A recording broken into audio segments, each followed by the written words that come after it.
Hi, Titan families. We're going to be talking about Financial Aid 101. So this is just the basics of financial aid. It's great to know if you're a freshman, and it's great to know if you're a senior. So the first thing we're going to talk about when it comes to financial aid is the cost of attendance, or the COA.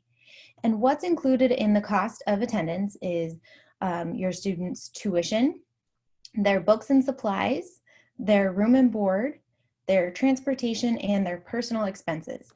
So when your student applies to the college is going to send them an award letter. And in this award letter, they're going to break down your student's cost of attendance. You can alleviate some of the expenses associated with the cost of attendance by living at home, using the bus, buying used textbooks from other students that you know have taken the courses, minimizing on your personal expenses. So there's lots of different ways, depending on what your financial situation and family situation is, that you can lessen your cost of attendance. But when you get your financial aid award letter, this is going to be the base number that they're going to go, and this is going to include for those universities that have on-campus living, they're going to go ahead and include that in their award letter. So here's some examples of cost of attendance for our local universities. The first one we're going to go over is the University of Idaho at a WUI cost, and WUI is the Western Undergraduate Exchange, and that's going to be, since University of Idaho is an out-of-state college, they are part of WUI, the Western states. Washington, Idaho, Oregon, Montana, Hawaii, Arizona. You can go to the WUI website and see all participating schools. But what they do is, if your student is selected to participate in the WUI program, they give your student instead of an out-of-state tuition rate, which is much higher, they're going to give you about 150% of in-state tuition. So for University of Idaho at the WUI cost, not out-of-state tuition cost, your tuition and fees are going to be $12,456. They're estimating room and board, so living on campus with a probably minimal eating plan, is going to be approximately $9,000.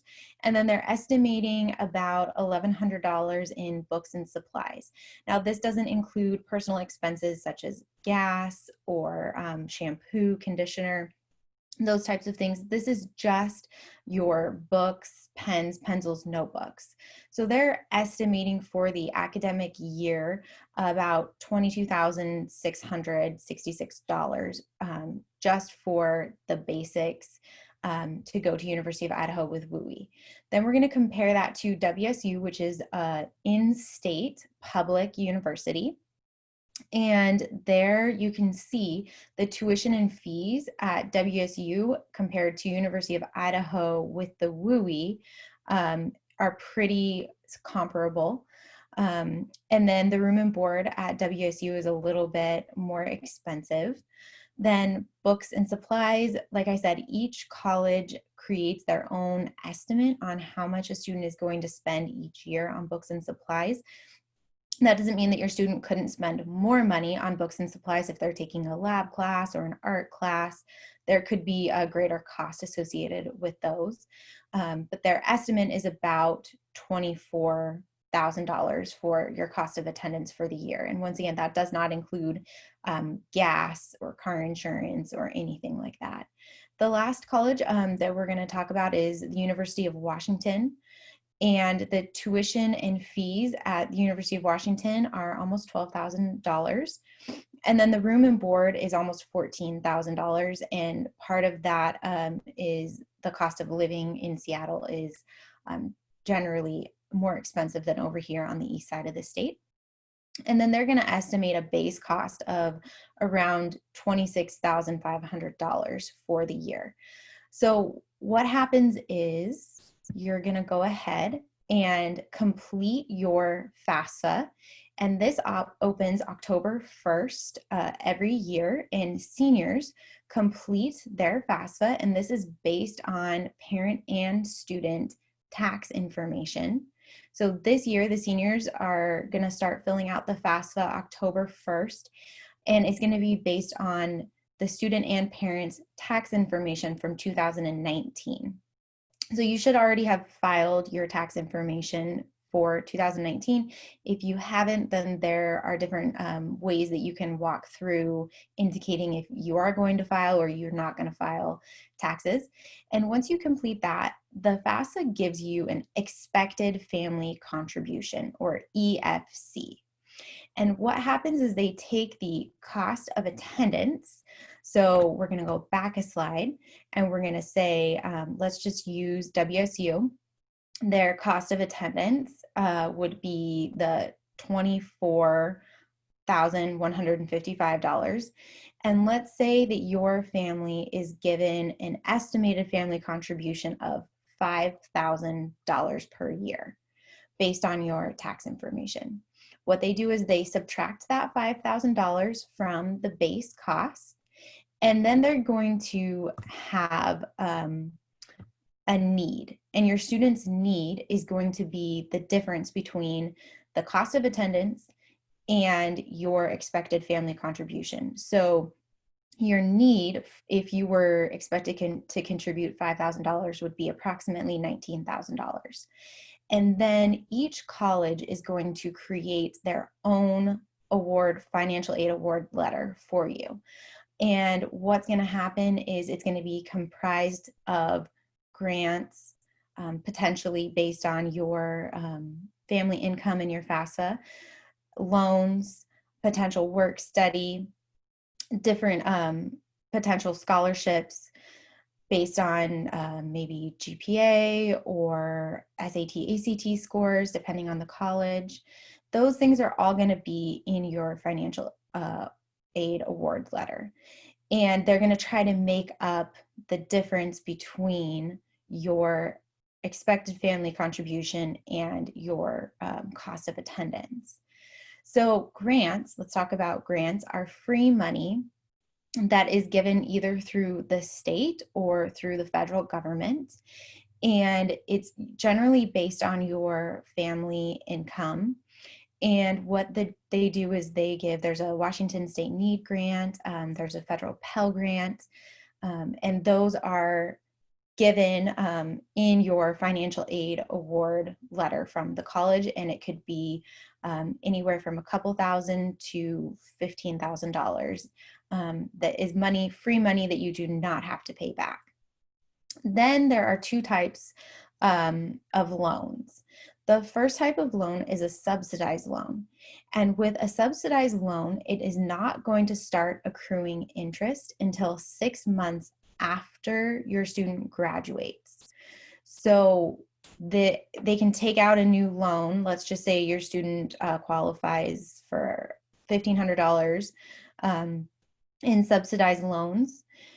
That $1,500 stays $1,500 until 6 months after they graduate.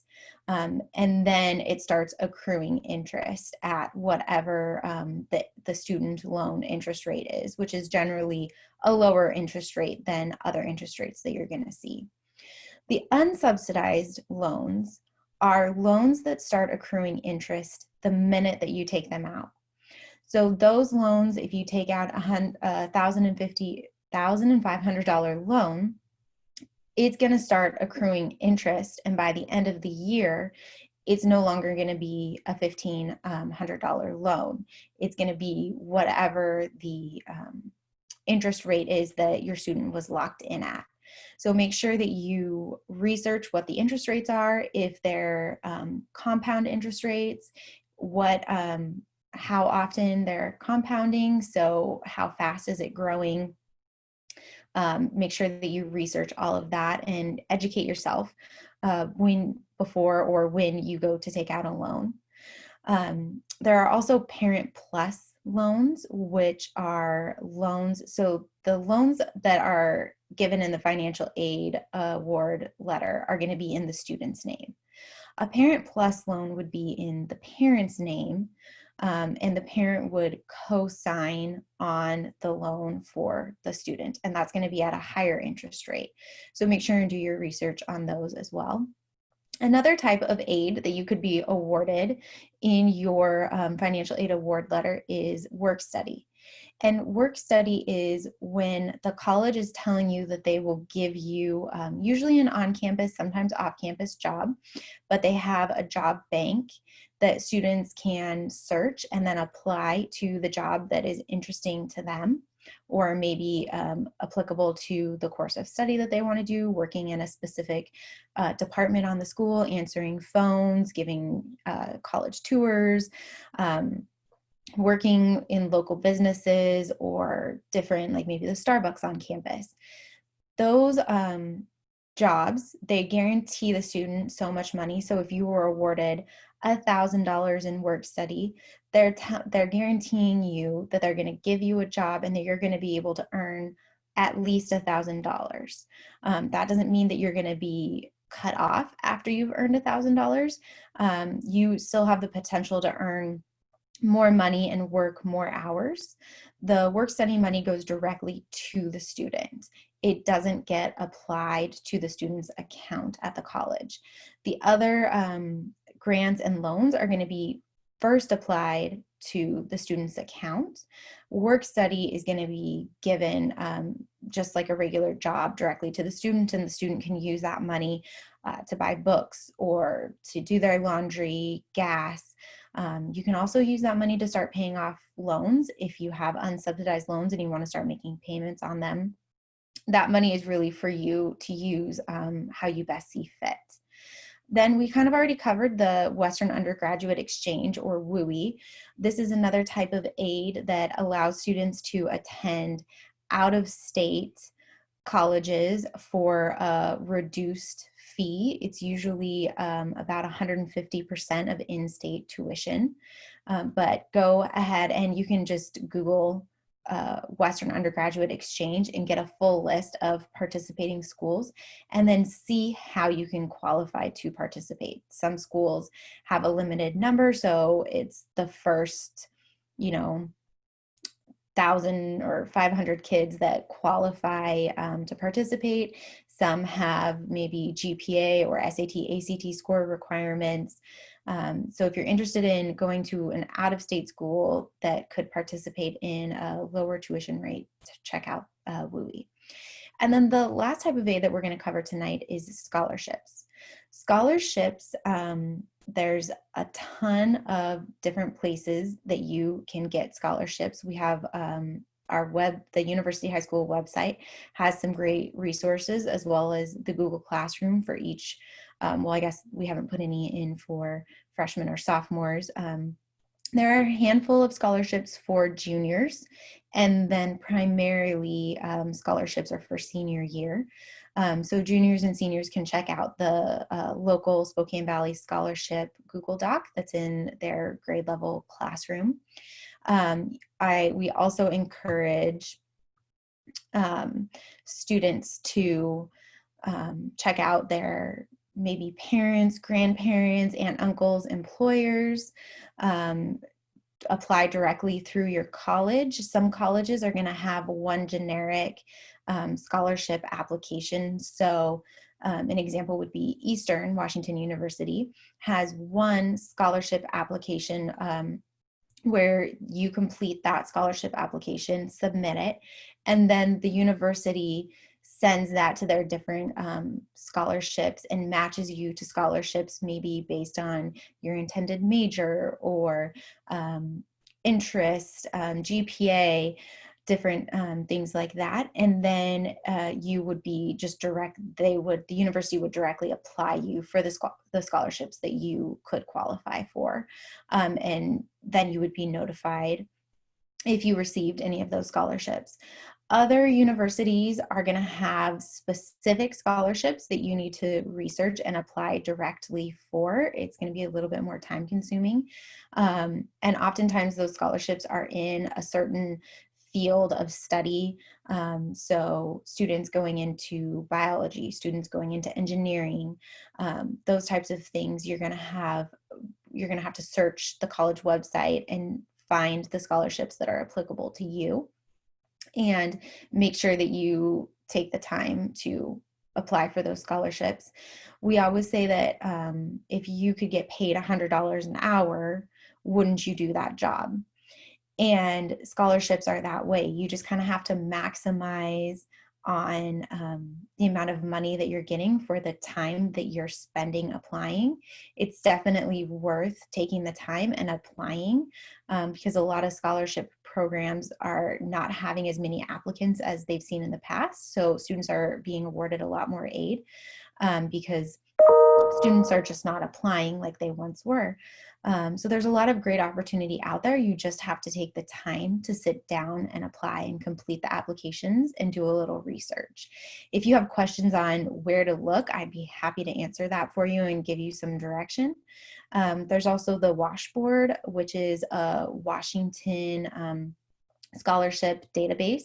So it's for students who are planning to stay in the state of Washington for college. And it's kind of like a matchmaker for scholarships. You create a profile with your interests, your intended career and field of study, extracurricular activities that you've been included in or participated in, GPA, SAT, ACT scores, and then the database will match you with scholarships that would be a good fit for you, and you can apply directly to those scholarships.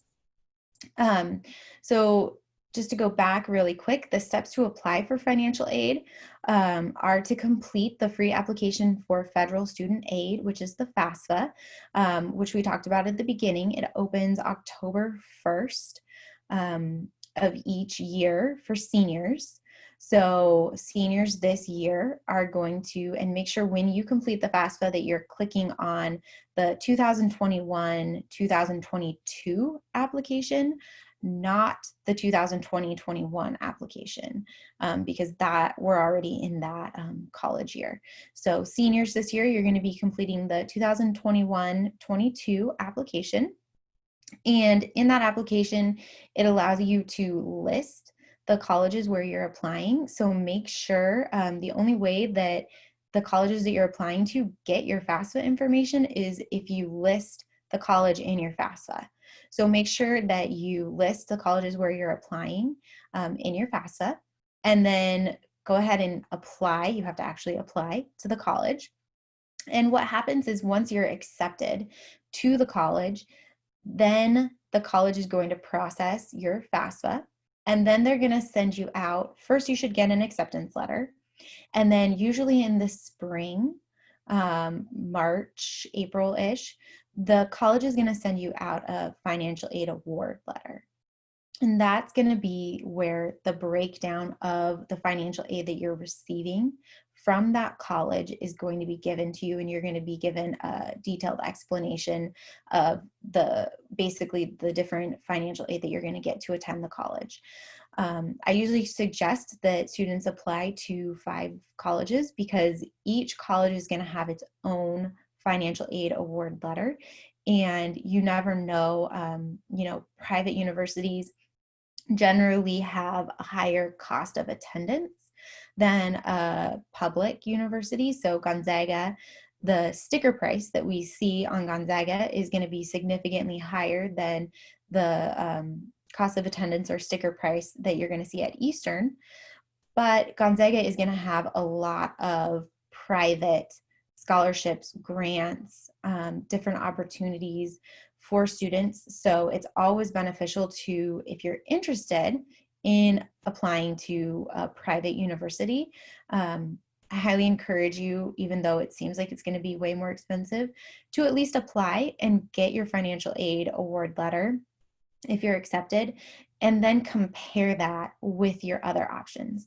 So apply to a safe, we can hopefully make this work if we have to, maybe like SCC, SFCC, community college, and then apply to an attainable school that you'll probably get accepted, and you could make it work, maybe like Eastern. You could live at home, so save some money on room and board. but it would still be a 4-year university.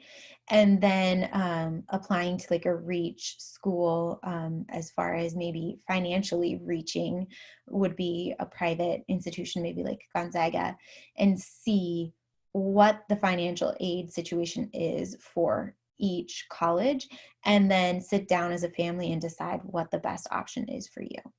So I've covered a lot of information. I hope that it's been helpful for you, and I'm always here to answer any questions that you may have.